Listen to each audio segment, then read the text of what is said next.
बोरगाव सदलगा रस्ता बंद, सदलगा पूल पाण्याखाली। पाचव्यांदा जुना पूल पाण्याखाली, सदलगा घोसरवाड मार्ग बंद।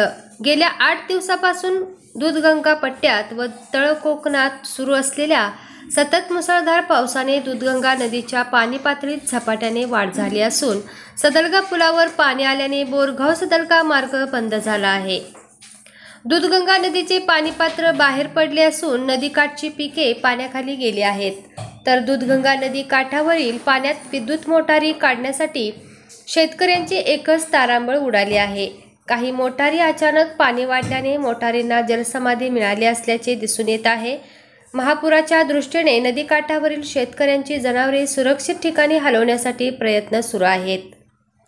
पूर परिस्थिती पाहण्यासाठी मासेमारी व शौकीनांची गर्दी पाहताना दिसून येत आहे, तर युवा वर्ग नदीपात्राच्या कडेला सेल्फी काढताना दिसत आहे। दूधगंगा वेदगंगा नदी काठावरील शेतकऱ्यांची वरदान ठरलेल्या कळमवाडी धरण पाणलोट क्षेत्रात सतत मुसळधार पावसाने नदीपात्रात वाढ झाली आहे। त्या कारण निपाणी तालुक्यातील 6 बंधारे तर चिकोडी तालुक्यातील 3 बंधारे पाण्याखाली गेल्याने या भागातील सुमारे 18 गावांचा संपर्क तुटला आहे।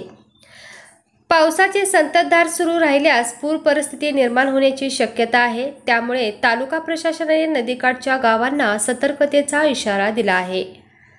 काळमवाडी धरण पाणलोट क्षेत्रात सतत पाऊस पडत असल्याने सदलगा पूल पाण्याखाली गेला आहे। शिवाय दनवाड सदलगा मार्ग देखील बंद झाला आहे। सदलगा ते बेडकीहाळ बोरगाव मार्गाने वाहतूक सेवा सुरू करण्यात आली आहे।